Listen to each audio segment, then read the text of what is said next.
사도행전 11장 19절에서 26절까지의 말씀을 오늘은 살펴볼 것입니다. 백부장 고넬료의 집에 성령님께서 강력하게 임재해 주셨습니다. 이 사건을 통해서 예루살렘 교회의 사도들과 성도들은 하나님이 유대인에게만 구원을 주시는 게 아니라 이방인에게까지도 차별 없이 구원을 베풀어 주신다 하는 사실을 깨닫게 되었습니다. 이런 말미암아 이방 선교가 본격적으로 시작이 되는 것입니다. 19절에서 26절까지를 우리가 함께 읽겠습니다. 때에 스데반의 일로 일어난 환란을 인하여 흩어진 자들이 베니게와 구브로와 안디옥까지 이르러 도를 유대인에게만 전하는데 그 중에 구브로와 구레네 몇 사람이 안디옥에 이르러 헬라인에게도 말하여 주 예수를 전파하니 주의 손이 그들과 함께 하심에 수다한 사람이 믿고 주께 돌아오더라. 예루살렘 교회가 이 사람들의 소문을 듣고 바나바를 안디옥까지 보내니 저가 이르러 하나님의 은혜를 보고 기뻐하여 굳은 사람에게 굳은 마음으로 주께 붙어 있으라 그러니 바나바는 착한 사람이요 성령과 믿음이 충만한 자라. 이에 큰 무리가 주께 더하더라. 바나바가 사울을 찾으러 다소에 가서 만남에 안디옥에 데리고 와서 둘이 교회에 1년간 모여 있어 큰 무리를 가르쳤고 제자들이 안디옥에서 비로소 그리스도인이라 일컬음을 받게 되었더라.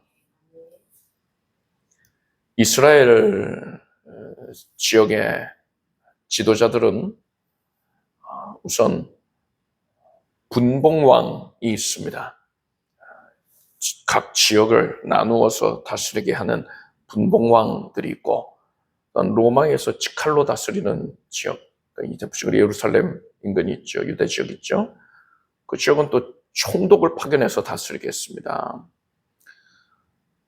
분봉왕들이나 총독만이 사형을 결정할 수가 있고 그것을 집행을 할 수가 있었습니다. 그런데 스데반 집사가 체포돼서 사네드린 공회, 유대인의 최고 의결기구에서 재판을 받을 적에 이 시기에는 예루살렘의 총독이 구제 중이었어요. 본디오 빌라도이죠. 예수님에게 사형을 선고했던, 그것을 집행했던 본디오 빌라도가 로마 본국으로 황제의 부름을 받아서 본국으로 돌아간 뒤였습니다. 그래서 총독이 없었어요.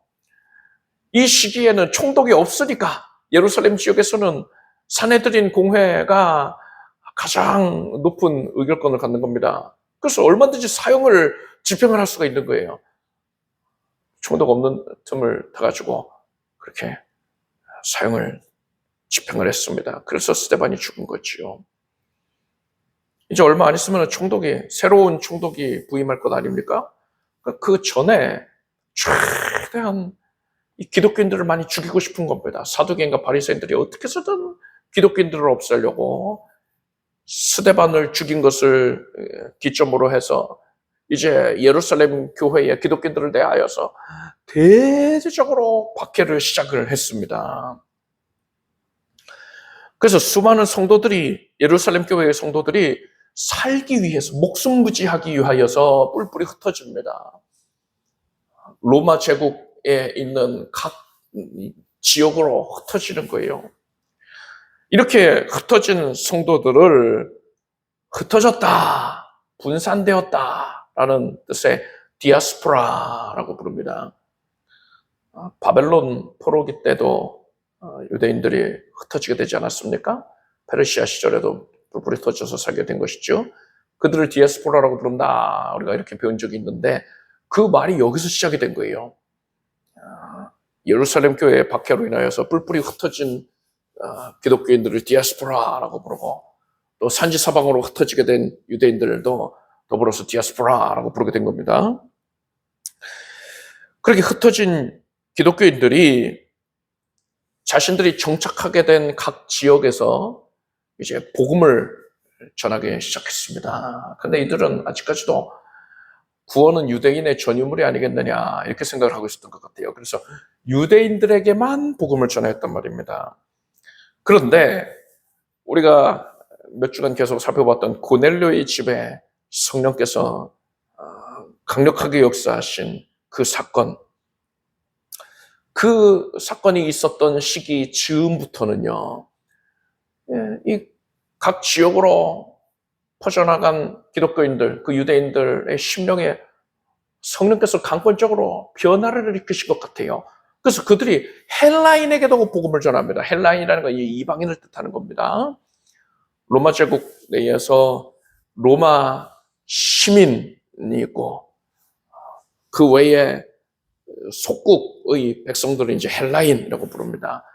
물론 로마인들도 이제 헬라 문화권에 있으니까 헬라인이라고 부를 수가 있지요. 그래서 이방인들에게까지도 복음을 전했던 거예요. 대표적으로 안디옥에 정착을 한 기독교인들이 그곳에 있는 이방인들에게 복음을 전했더니 예수를 믿더란 말입니다. 그래서 수많은 이들이 예수님을 믿게 되었고 성도들의 그 공동체인 교회가 성립이 된 거예요. 뭐 어떤 번듯한 건물이 세워졌다 이런 게 아니라 성도들의 모임이 조직화가 되었던 것입니다. 예전 같았으면은 예루살렘 교회의 사도들이 이 소식을 듣고는 그 이상한 거 아니야? 어떻게 이방인들이 그렇게 복음을 영접할 수가 있지? 하고서는 조사단을 파견했을 거예요. 사마리아에서 빌립 집사의 전도로 인하여서 사마리아 사람들이 복음화 되었다는 소식을 듣고 의아하게 여겨서 베드로와 요한을 파견하지 않았었습니까? 그것처럼 이번에도 또 안디옥으로 사도 두세 명을 파견할 수도 있었을 것인데 그러지 않았습니다.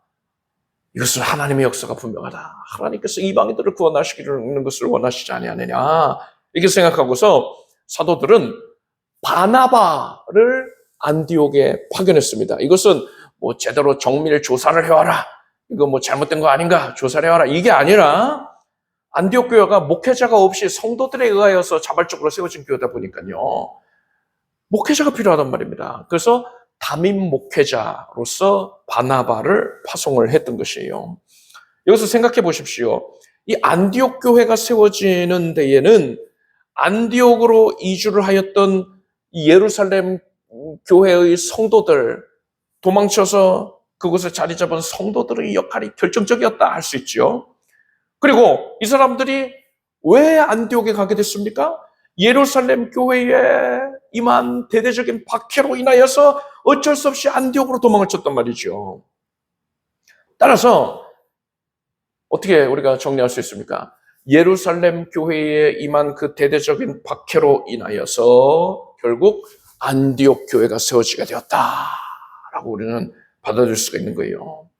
하나님께서는 환난을 통하여서도 하나님의 뜻을 이루시는 분이신 것입니다. 우리는 우리가 원하는 바가 이 계획한 대로 잘 이루어질 때에 순풍에 돛단 듯이 모든 일이 탄탄대로일 때 형통할 때에 하나님이 일해 주셨구나 하고 그것을 고백하고 감사하고 영광을 돌리곤 하는데 여러분 하나님께서는요 형통할 때에만 우리가 형통을 누릴 때에만 일하시는 게 아니라 우리가 큰 곤란을 겪고 있을 때에도 악한 상황과 환경에 에워싸워져 있을 때에도 그런 모든 환경들을 동원해서 하나님께서는 얼마든지 하나님이 계획하신 선한 일을 이루어내실 수 있다는 거예요. 이미 그러고 계시는 것입니다. 따라서 우리는 형통할 때에만 감사하고 영광을 돌리려 할 것이 아니라 어려움을 겪고 있을 때에도 이 일들을 인하여서 하나님께서 어떻게 하나님의 그 거룩한 계획, 선하신 계획을 이루어내실까 하고 기대감을 가져야 되는 것이고 그것을 믿음으로 하나님께 먼저 감사를 드리면서 영광 올려야 하는 것입니다. 그래야 할 때에 하나님께서 우리의 가진 믿음을 확인하시고 기뻐하시는 것이고 우리의 눈앞에 하나님의 계획하신 바가 그 원대한 계획이 분명하게 성취되는 그 모습을 우리에게 보게 하여 주실 것입니다. 형통할 때에건 곤고할 때에건 여러분은 하나님의 섭리를 신뢰하시길 바랍니다. 항상 감사하고 하나님께 크게 영광 돌리기를 맞이하는 우리가 되길 바랍니다. 안디옥 교회의 담임 목회자인 바나바에 대하여서 기록하고 있는 이 24절을 보니까요, 바나바는 착한 사람이요 성령과 믿음이 충만한 자라 이에 큰 무리가 죽게 더하더라 했습니다. 그리고 사도행전 4장 36절 이하를 보면은 구브로에서 난 레위족인이 있으니 이름은 요셉이라 사도들이 일컬어 바나바 번역하면 권위자라 하니 그가 밭이 있음에 팔아 값을 가지고 사도들의 발 앞에 두니라 했습니다. 이 바나바의 원래 이름은 요셉인데 요셉은 자기 밭을 팔아서 가난한 자들에게 나누어주는 이 구제의 열심이었습니다.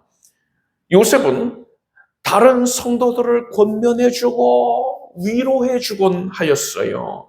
그래서 사도들은 그를 가리켜서 권면하고 위로하는 사람이다, 즉 권위자다, 이런 뜻의 바나바라는 이름으로 그를 불렀습니다. 이처럼 바나바는 많은 성도들에게 착한 사람이다라고 인정을 받고 있었는데 오늘 본문을 보니까 성령께서 그에게 충만하게 인재해 주셨고 믿음도 충만하게 해주셨단 말입니다. 그러한 그가 복음을 전하였더니 큰 무리가, 안디옥에서 큰 무리가 구원을 받아서 교회의 일원이 되었다 하였어요. 예수께서는 하나님 한 분 외에는 선한 이가 없느니라 이렇게 말씀하셨습니다. 본문에서 바나바는 착한 사람이다 이렇게 평가하고 있잖아요. 하나님 한 분 외에는 선한 이, 그러니까 착한 이가 없다 이렇게 말씀하셨으니까요. 성경 본문에서 바나바가 착하다라고 판단을 하고 있는 근거가 뭐겠습니까? 그가 세상 사람들의 시각으로 볼 때에 어떤 도덕적인 면에서 우월하다 이 뜻이 아닌 겁니다. 일반적인 의미의 착함이 아니란 거예요. 바나바는 예수 그리스도의 성품을 드러내었던 것입니다. 그리고 바나바가 예수님의 성품을 드러내는 가운데에 복음을 증거하였더니 사람들은 그 복음을 기꺼이 받아들이고 예수님을 믿게 되었다는 것입니다. 그럼 예수님의 성품이 무엇입니까? 가장 대표적으로요, 고린도전서 13장을 보면은 예수님의 성품이 자세하게 나와 있습니다. 사랑은 오래 참고, 사랑은 온유하며, 투기하는 자가 되지 아니하며, 사랑은 자랑하지 아니하며, 교만하지 아니하며, 무례히 행치 아니하며, 자기의 이익을 굳지 아니하며, 성내지 아니하며, 악한 것을 생각지 아니하며, 불의를 기뻐하지 아니하며, 진리와 함께 기뻐하고, 모든 것을 참으며, 모든 것을 믿으며, 모든 것을 바라며, 모든 것을 견디느니라 했습니다. 여러분, 이 고린도전서 13장은요, 이 사랑장이다, 또 어떤 사람도 사랑의 찬가다 이렇게 말하는데, 이거는 세상 사람들이 나누는 사랑에 대해서 설명을 하는 게 아닙니다. 여기서 말하는 사랑은요, 그 원어가 아가페예요. 아가페가 뭡니까? 하나님으로부터 시작된 사랑이에요.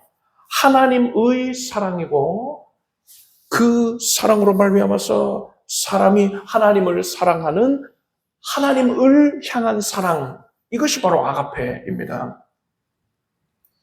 그런데 예수님은 사랑이 아가페이시다 했잖아요. 하나님은 사랑이시다 했습니다. 예수님이 사랑의 실체이시기 때문에 아가페에 대해서 설명하는 이 13장의 내용들은요, 예수님에 대한 묘사인 겁니다. 예수 그리스도가 어떤 분이신가, 예수님의 성품이 어떠한가, 이것에 대한 증거인 거예요.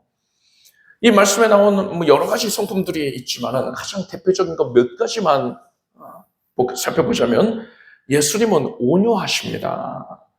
자, 그렇다면 바나바는 예수님의 온유하심을 어떻게 드러내었습니까? 온유하다는 것은요, 그 반대말이 혈기 부리는 겁니다. 정죄하고 판단하는 것, 함부로 정죄하고 함부로 판단하는 것, 이것이 이제 혈기 부리는 거거든요. 그것에 반대되는 게 온유한 겁니다. 인내하고 용납하고 참는 것이죠. 자, 바울과 바나바가 1차 선교행을 할 때에 마가가 동행을 했습니다. 그런데 마가가 그 선교지에서 겪는 어려움들을 극복하지를 못하고 중도에 돌아가 버렸어요. 그리고서는 바울과 바나바가 이제 2차 선교행을 하려고 합니다. 출발을 하려고 할 때 마가가 또 함께 하겠다고 나서는 거예요. 이번에는 잘할 수 있어요 하고 나서는 겁니다. 이때 바울이 마가를 거부합니다. 너 같은 녀석이랑은 다시는 함께 할 수 없다. 마가를 판단하고 정죄한 거예요. 근데 바나바는 그러지 않았습니다. 기회를 줘야지. 예수님이 우리를 용납하셨는데 우리가 이 자를 용납하지 못할 게 뭐냐?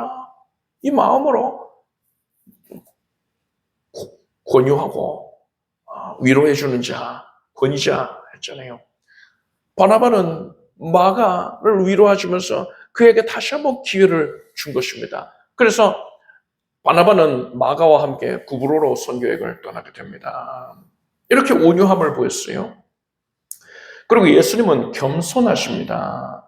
오늘 본문의 25절 이하를 보면은요, 바나바가 어떻게 겸손을 나타냈는가가 나옵니다.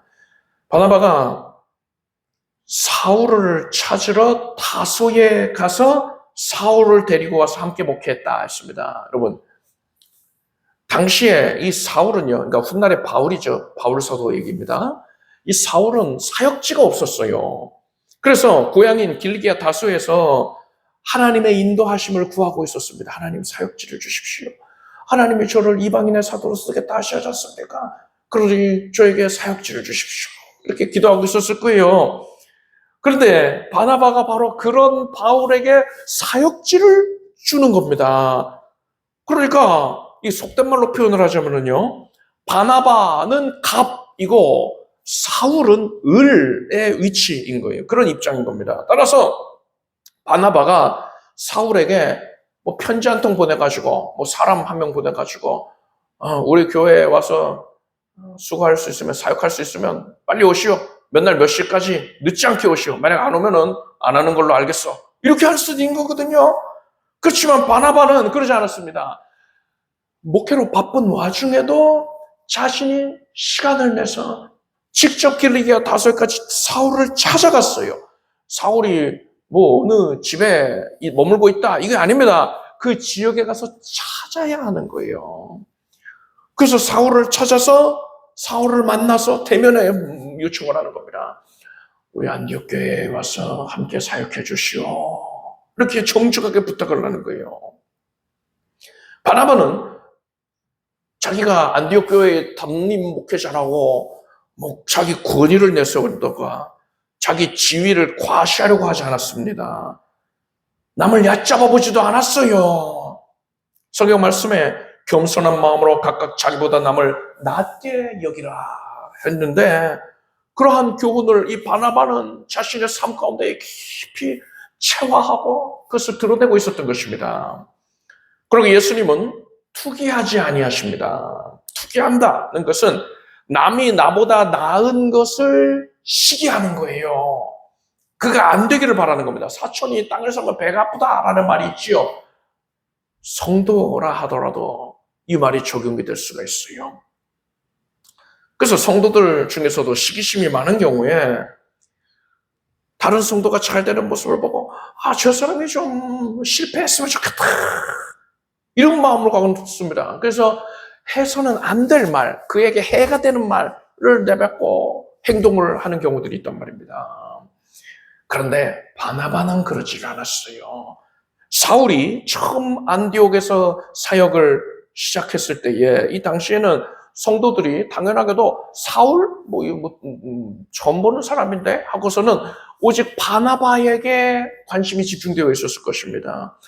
바나바를 더 신뢰하고 따랐을 거예요. 그렇지만 시간이 지남에 따라서 성도들은 이 사울의 가르침에 감화가 되고 사울을 적극적으로 신뢰하고 따르는 사람들이 많아졌을 것입니다.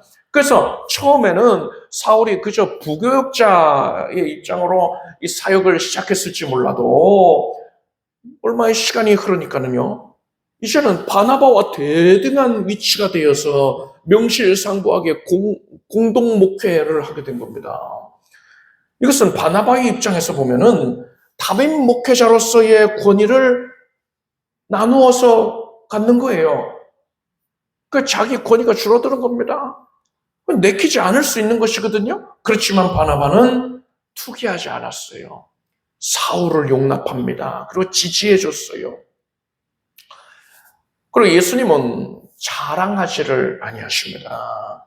또 불의를 기뻐하지도 아니하십니다. 자랑하지 않는다는 것은 사람들이 자기 공로를 드러내려고 하고 무슨 일이 됐든 간에 그것을 그 나 때문에 그런 거야 하고 자기한테 공치사를 합니다.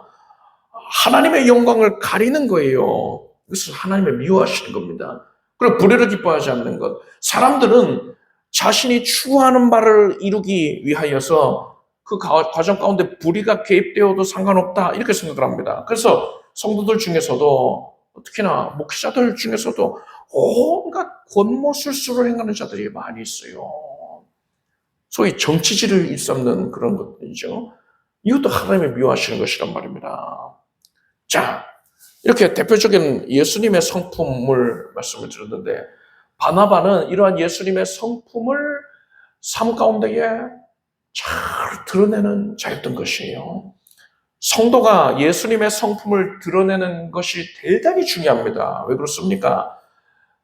그것이 바로 그가 전하는 복음의 능력과 직결이 되어 있기 때문에 그런 거예요. 복음은요, 대단히 진귀한 아름다운 진주와도 같다고 비유할 수가 있습니다. 영롱한 빛이 나기 때문에 누구든지 그것을 한번 보면은 갖고 싶어져요. 그런데 여러분, 성도라면, 예수 믿는 자라면 누구나가 그 진주, 복음을 소유하고 있어요. 하나님께서 그것을 맡겨주신 것입니다. 그런데 만약에 내가 마귀의 성품을 보인다면 이거 어떻게 되는 겁니까? 내가 혈기를 부리고 함부로 정죄하고 판단을 하고 교만하고 투기하고 자랑하고 불의를 기뻐한다면 하나님이 나에게 맡겨주신 진주에다가 덕지덕지 더러운 진흙을 갖다 붙이는 거예요. 배설물을 갖다 붙이는 겁니다. 그래서 찬란한 빛을 내뿜는 그 진주의 빛을 차단을 해놓는 거예요. 이렇게 해서는 세상 사람들에게 그 빛을 전해줄 수가 없는 겁니다. 그렇죠. 우리가 마귀의 성품을 내어버리고 예수님의 성품을 드러낼 때에 이 진주의 빛이 밝게 먼 데까지 전파가 되는 거예요. 그렇기 때문에 우리는 예수님의 성품을 드러내기를 힘써야 되는 겁니다. 바나바가 착한 사람이다 라고 이렇게 예수의 성품을 드러내는 자고 인정을 받는 가운데에 그가 복음을 증거하였더니 많은 이들이 죽게 돌아오게 되지 않았습니까? 여러분, 우리는 예수님의 성품을 드러내야 됩니다. 온유하기를 바랍니다. 겸손합시다. 투기하지 마십시오. 자랑하지 말고 불의를 미워하기를 바랍니다. 이것을 통해서 여러분도 바나바와 같이 착한 사람이라, 예수님의 성품을 드러내는 자라 인정받기를 바랍니다. 그래서 여러분에게 맡겨주신 그 복음이 찬란한 광채를 발산하여서 많은 이들을 주께로 돌이키게 하기를 바랍니다. 26절을 보니까 둘이, 그러니까 바나바와 사울이 교회에 1년간 모여 있어 큰 무리를 가르쳤고 제자들이 안디옥에서 비로소 그리스도인이라 일컬음을 받게 되었더라 했습니다. 바나바와 사울이 안디옥에서 1년간 성도들을 가르쳤습니다. 이때 뭘 가르쳤겠습니까? 성경 말씀을 가르친 거예요. 자, 성경 말씀을 가르치니까 성도들의 삶의 모습이 변화가 됐어요. 이전과 비교가 안 될 만큼 큰 변화가 따랐습니다. 세상 사람들은 그런 안디옥 교회의 성도들을 가리켜서 그리스도인이라고 부르기 시작했습니다. 그리스도인이라고 하니까 세상 사람들한테 칭찬받나 보다 이렇게 생각할 수 있는데 그게 아닙니다. 그리스도인이라는 말의 원어가 의미가 뭐냐? 그리스도의 것, 그리스도의 소유, 그리스도의 종 이런 뜻입니다. 이것은 세상 사람들이 성도들을 조롱하기 위하여서 한 말이었어요. 성도가 오직 예수님을 위하여서 살아가는 그 모습, 예수님이 뭘 기뻐하실까? 예수님의 뜻이 무엇인가? 하고 늘 예수님의 영광을 위해서 살아가는 모습 보면서 저건 예수의 종이야. 이렇게 말한 겁니다. 당시 로마 제국에는 자유인이 있고 노예가 있었습니다. 자유인들은 노예와 비해서 자율적으로 결정을 할 수 있는 권리가 있었던 것이죠. 자기 삶을 자신이 스스로 주장을 할 수가 있었던 겁니다. 그런데 세상 사람들은 자유인 신분을 가지고 있는 성도를 가리켜서도 저건 종이야, 종. 예수에게 매여 있는 예수의 것이야. 이렇게 말을 한 겁니다. 성도들은 이 말을 처음 듣고는 조롱하는 말이니까요. 불편했을 수도 있지요. 그런데 곰곰이 생각을 해보니까요. 맞는 말이에요. 이 말만큼 예수의 것, 예수의 소유, 예수의 종, 이 말만큼 성도의 가치, 성도의 정체성을 분명히 표현하는 말이 또 없는 겁니다. 가장 적절한 말인 거예요. 그래서 초대교회 내에서도요. 성도들이 서로를 가리켜서 스스로를 가리켜서 나는 그리스도인이다 이렇게 표현을 하고 있습니다. 그래서 서신서에도 보면은 그리스도인에 대한 말들이 많이 나오는 거예요. 사도 바울은 고린도전서를 보니까요. 너희는 그리스도의 것이요 그리스도는 하나님의 것이니라 했습니다. 여러분, 내가 예수 그리스도의 소유이다. 그리고 예수님이 나의 주인이시다. 이 사실을 분명하게 인식하기를 바랍니다. 우리가 이 사실을 분명히 깨닫고 살아갈 때에 비로소 우리는 성도답게 살 수가 있는 거예요. 그리고 세상 사람들은 우리를 보고서 세상 사람들과는 다른 자들이다. 구별된 자들이구나. 그리스도의 것이구나. 세상의 것이 아니라 그리스도의 것이구나 라고 인정을 하게 되는 것입니다. 오직 예수님의 소유로서 살아가는 우리가 되길 바랍니다. 안디옥 교회의 성도들이 이렇게 성숙한 성도의 모습을 보이게 되니까 그들은 세상 사람들에게 그리스도인이라 불리게 됐지요. 그리고 안디옥 교회의 성도들이 이렇게 변화가 될 수 있었던 그 원인이 무엇에 있었습니까? 본문에 나와 있어요. 바울과 바나바에 의해서 성경 말씀을 배웠기 때문이다 했습니다. 성경을 배우니까 변화가 됐다는 거예요. 예수께서 이렇게 말씀하셨습니다. 이 성경이 곧 내게 대하여 증거하는 것이로다. 성경 말씀은 예수님에 대해 증거하고 있는 것입니다. 예수님의 성품이 무엇인지, 예수님이 어떤 분이신지, 예수님이 하시는 일에 대하여서 예수님의 뜻이 무엇인지, 예수님의 계획이 무엇인지를 증거하고 있는 게 성경인 거예요. 따라서 우리가 예수 그리스도의 소유로서 살아가고자 한다면 우리는 반드시 성경 말씀에 깊은 관심을 갖고 그 말씀을 잘 알기를 힘써야 하는 것이지요. 그게 당연한 것입니다. 그런데 스스로 나는 성도요, 그리스도인이요 라고 하는 분들 중에서도 성경에는 관심이 없는 경우가 있어요. 누가 성경에 대해서 물어보면 에이, 난 성경 잘 몰라요. 이런단 말입니다. 이러면 문제가 있는 겁니다. 그러면은 성경에 나오는 지명이라든가 사람 이름이라든가 상세한 내용들 그걸 다 빠짐없이 외우고 있어야 되느냐? 아니요. 그런 걸 얘기하는 게 아닙니다. 단지 성도라면 성경 전체의 맥락은 제대로 이해하고 있어야 된다는 거예요. 성경이 뭘 얘기하는지를 알고 있어야 된다는 겁니다. 성경의 핵심은 예수 그리스도이시고 예수님은 사랑의 실체가 되십니다. 예수님이 사람을 사랑하시기 때문에 사람을 구원하여 사람과의 사랑의 교제를 회복하고 그 사랑의 교제를 이루어내시는 것, 이게 바로 성경의 줄거리예요. 태초에 하나님께서 사람을 창조하셨는데 왜 지으신 겁니까? 사랑의 교제자로서 지으신 거예요. 다른 피조물들은 하나님과 사랑의 교제를 나눌 수가 없어요.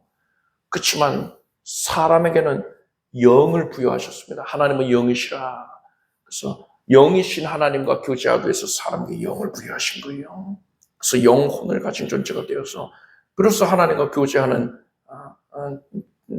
교제자가 되었는데, 예수께서 사람이 나를 사랑하면 내 말을 따르리니 이러셨거든요.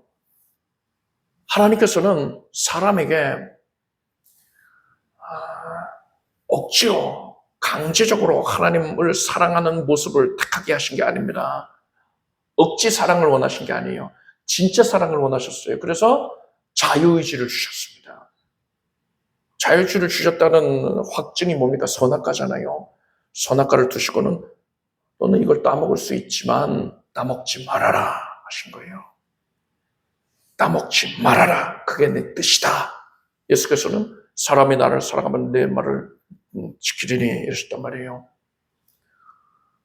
하나님을 사랑한다면, 사람이 하나님을 사랑하기를 선택했다면 따먹지 말아야 돼요. 그런데 따먹었습니다. 이게 뭡니까? 하나님 사랑하지 않기를 선택했다는 겁니다. 이게 죄예요. 그래서 죄가 세상에 들어옵니다. 세상이 오염됐어요. 가시덤불과 엉겅퀴가 났단 말입니다. 사람도 죄의 오염이 되어서 죄 가운데 허덕이다가 죽습니다. 멸망당하는 거예요.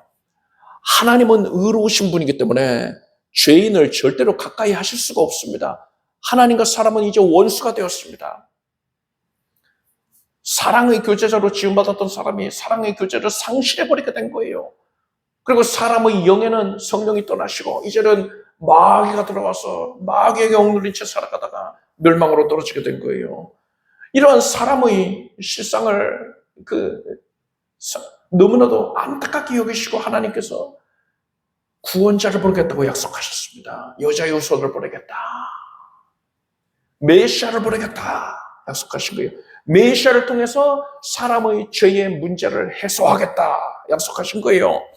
그래서 이 예언이 있은 직후로 마귀가 메시아가 못 오게 하려고 애를 씁니다.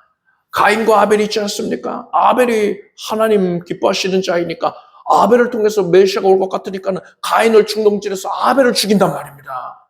그러자 하나님께서 어떻게 하셨습니까? 아담의 다른 아들 셋을 선택하셨습니다. 셋의 후손을 통해서 이제 메시아를 보내시려고 믿음의 계보를 이루어 가시는 거예요. 그래서 마귀가 어떻게 했습니까? 셋의 후손들이 가인의 후손들에게 미혹이 돼가지고서는 통혼을 하여서 타락하게 만듭니다. 그러자 하나님은 어떻게 하셨습니까? 홍수 심판으로 세상을 다 멸해버리시고 오직 의로운 자인 셋의 후손 가운데 의로운 자인 노아와 그의 일가족 8명을 통하여서 다시 믿음의 계보, 메시아 계보를 이루어 가시는 거예요. 이렇듯 하나님은 메시아를 세상에 보내기 위하여서 역사를 하셨고 마귀는 그걸 막아서기 위해서 노력을 했습니다. 그런데 때로는 마귀가 우세해 보이는 부분, 그런 시점들도 있었어요. 그렇지만 그것조차 하나님의 계획이었단 말입니다. 하나님께서 판을 뒤집어 버리시면은요, 마귀의 모든 계획이 헛사가 되어버리고 마귀에게 쓰임받았던 자들, 마귀의 종들은 다 패망해버리고 하나님의 백성들은 승리를 거두었단 말입니다. 대표적으로 에스더서에도 유대인들을 죽이려고 하만이 계획을 세웠지만은 일순간에 하나님이 뒤집어 버리시니까 악한 자들이 다 멸망당하고 유대인을 죽이려고 위협하고 있었던 자들이 일순간에 전체국에서 다 멸망당하지 않았습니까? 이렇게 메시아를 보내기 위해서 일하시는 하나님의 섭리, 그것을 막기 위해서 노력하는 마귀의 그런 행적들, 이것이 바로 구약의 역사예요. 그러다가 드디어 때가 되매 약속된 대로 메시아가 이 땅에 오셨습니다. 하나님이 친히 사람의 몸을 입고 오셨어요. 이분이 예수 그리스도이십니다. 예수께서는 사람들의 모든 죄를 대신하여 짊어지시고서 대신 죄값을 치르기 위해서 십자가에 못 박혀서 죽임을 당하셨습니다. 그리고 장사된 지 사흘 만에 부활하셔서 승천하셨어요. 그리고 예수께서는 사람의 죄를 대신 죄값 치러주신 이 은혜를 믿는 자, 예수께서 죄를 사하여 준 이 은혜를 믿는 사람에게는 이 은혜가 적용이 되게 해주셨단 말입니다. 이것이 대속의 은혜인 것입니다. 믿는 자에게 허락된 죄사함의 은혜, 이것이 대속의 은혜예요. 그리고 이 대속을 통해서 사람을 구원하기 위하여서 이루어 가시는 역사가 바로 구속사인 것이고, 그것이 성경 전체의 이야기입니다. 그런데 하나님께서 이러한 구속사를 이루어 가시는 근본적인 이유가 무엇입니까? 단지 사람을 구원하기 위함입니까? 그게 아니란 말이에요. 사람이 죄로 인하여서 하나님과의 교제를 상실하게 됐기 때문에 하나님은 그것을 안타깝게 여기시고서 사람이 다시금 하나님과 교제를 할 수 있게 하기 위하여서, 불의한 죄인이 의로우신 하나님과 교제를 하기 위하여서 역사하시는 겁니다. 그래서 어떻게 해야 됩니까? 죄가 없어야 되잖아요. 그러니까 죄를 청산하기 위해서 예수께서 이 땅에 오셔서 대속사역을 이루어내신 것입니다. 즉 하나님께서 구속사를 이루어 가시는 근본적인 그 이유는 사랑에 있단 말이에요. 그래서 예수께서는 이렇게 말씀하십니다. 내 마음을 다하고 목숨을 다하고 뜻을 다하여 주 너희 하나님을 사랑하라 하셨으니 이것이 크고 첫째 되는 계명이요, 둘째는 그와 같으니 내 이웃을 내 몸과 같이 사랑하라 하셨으니 두 계명이 온 율법과 선지자의 강령이니라 했습니다. 하나님을 사랑하라 하시고서는 이웃을 사랑하라 하시는데 첫째와 둘째는 동일하다 하셨어요. 둘째는 그와 같으니 하셨어요. 여러분, 여기서 말하는 사랑이 아가페입니다. 아가페가 뭐라고 했습니까? 하나님으로부터 시작된 사랑이란 말이에요. 하나님의 사랑이에요. 그런데 하나님께서 사랑하시는 거면 이해가 되겠는데 사람한테 어떻게 하나님을 아가페하라고 할 수 있습니까? 내가 하나님이 아닌데요. 믿음으로 그게 가능해집니다. 내가 대속의 은혜를 믿는 믿음을 가지고 있으면은 하나님의 아가페, 부어지는 그 아가페가 믿음의 그릇에 차서 이제 하나님을 향하게 됩니다. 분명히 하나님으로부터 온 것인데 하나님을 향하게 된단 말이에요. 이게 바로 하나님을 사랑하는 거예요. 그래서 믿음이 있는 자만이 하나님을 사랑할 수가 있는 겁니다. 그리고 이 믿음이 이 그릇에 흘러 넘쳐서 이제 이웃에게 흘러가게 돼요. 내가 비로소 이웃을 아가페할 수 있게 되는 겁니다. 내가 하나님이 아닌데 어떻게 이웃을 아가페할 수 있습니까? 하나님께 받은 이 아가페를 나의 믿음을 통하여서 이웃에게 전하여 주게 되면은 그게 하나님을 사랑하는 자가 이웃을 사랑하는 모습이 되는 거예요. 그렇기 때문에 하나님을 사랑하는 자는 당연히 이웃을 아가페할 수밖에 없게 되는 거예요. 그래서 첫째와 둘째는 똑같다라고 예수께서 그리 말씀을 하신 것입니다. 이렇듯 여러분, 하나님께서 사람에게 원하시는 것은 사랑이라는 것을 분명히 아시기를 바랍니다. 이것이 성경 전체의 맥락이에요.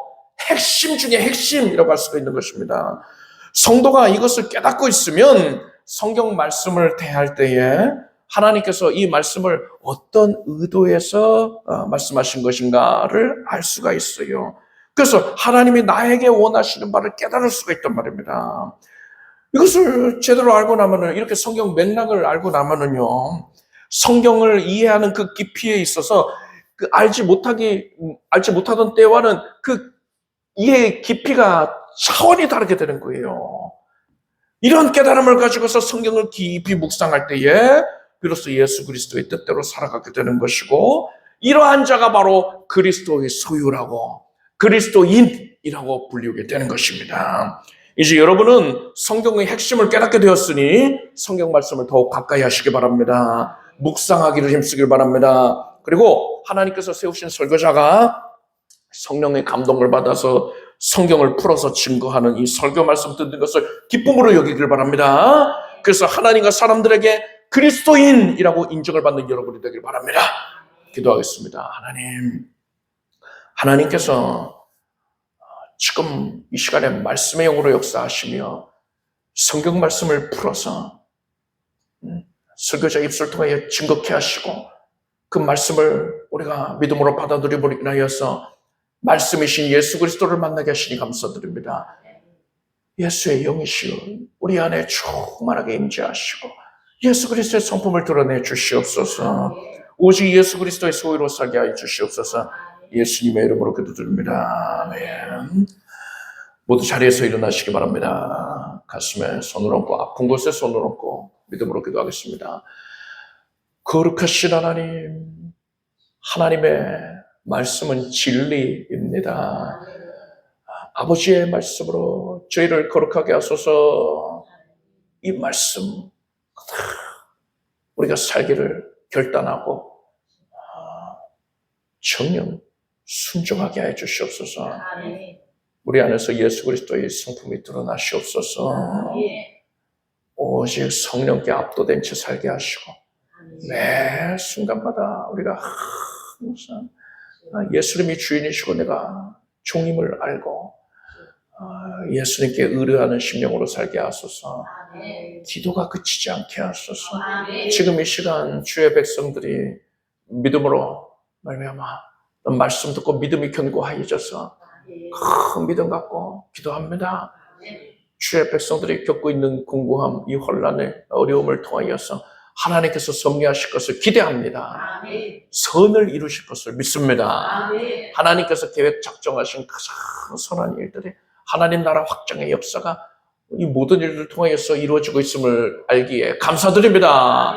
이제 하나님의 계획이 성취되는 것을 우리 두 눈으로 분명히 목도하고 기뻐하게 하여 주시옵소서. 심령 가운데 연약함이 사라져라. 우울증이 사라지고 두려움이 사라질 것이고 모든 근심 염려가 사라질지어다. 모든 염려를 주께 맡겨버리라. 이를 주께서 너희를 권고하심이라. 다 맡겼습니다. 오직 예수 그리스도 안에서 평강과 자유를 누리게 해주시옵소서. 예수님께서 우리를 담당하시고 책임져 주시니 감사드립니다. 우리의 몸의 연약함도 하나님께 맡겼습니다. 예수 그리스도의 거룩하신 이름으로 명령합니다. 모든 사망의 세력이 떠나갈지어다. 깨끗하게 고침받을지어다. 온전케 되어라. 염증과 모든 통증이 사라지고 눌림이 사라질지어다. 하나님의 은혜로 혹과 물혹이 종양과 결석이 사라졌습니다. 암세포가 흔적도 남김없이 깨끗이 사라졌습니다. 모든 신경이 온전히 강건해지게 해주시고 끊어진 신경도 이어지게 하여 주시옵고 머릿속에서 하나님께서 만져주셔서 종양이 사라지게 해주시고 하나님의 은혜로 뇌 신경이 뇌 조직이 온전케 하시옵소서. 예수 이름으로 모든 디스크 증상들이 깨끗이 고침받을지어다. 예수 이름으로 뼈, 마디, 관절, 골수가 나음을 받을 것이고 장기가 온전하여질 것이며 샘을 넘치게 공급받을지어다. 하나님의 일을 감당하는데 어림없을지어다. 빛을 발하여서 하나님의 은혜를 증거함으로써 많은 이들을 주께로 인도하게 될지어다. 각 가정에 필요로 하고 있는 모든 것들이 적재적시에 공급될 것이고 이른 비와 늦은 비의 은택을 충만히 받아 누리고 물질로 부여할 것이고 주님 일을 감당하는데 어림없고 주께 헌신한데 주저함이 없을지어다. 예수님의 이름으로 기도드립니다. 믿은 대로 될지어다. 하나님께 박수 올리겠습니다. 자리에 앉으십시오. 준비하신 예물을 정성된 마음으로 드리겠습니다. 드리신 예물을 위해 축복 기도하겠습니다. 하나님, 하나님의 은혜에 감사하며 기뻐하며 영광 올리오며 예물을 드립니다. 하나님께서 우리 예배를 기쁘게 거두셨고 이 예물을 흠양하여 주셨으니 감사드립니다. 이제 주의 백성들, 하나님께 헌신한 주의 백성들 심령 위에 손 얹으시고 하나님의 은혜를 크게 부어주셔서 응답받은 것에 대한 결실을 거둔 것에 대한 간증이 끊이지 않게 해주시옵소서. 예수님의 이름으로 기도드립니다. 우리 주 예수 그리스도의 은혜와 하나님 아버지의 사랑과 성령님의 교통하심이 오늘 수요 예배에 믿음과 정성으로 함께한 사랑하는 주의 자녀들 위해 영원토록 함께 없시기를 축원합니다.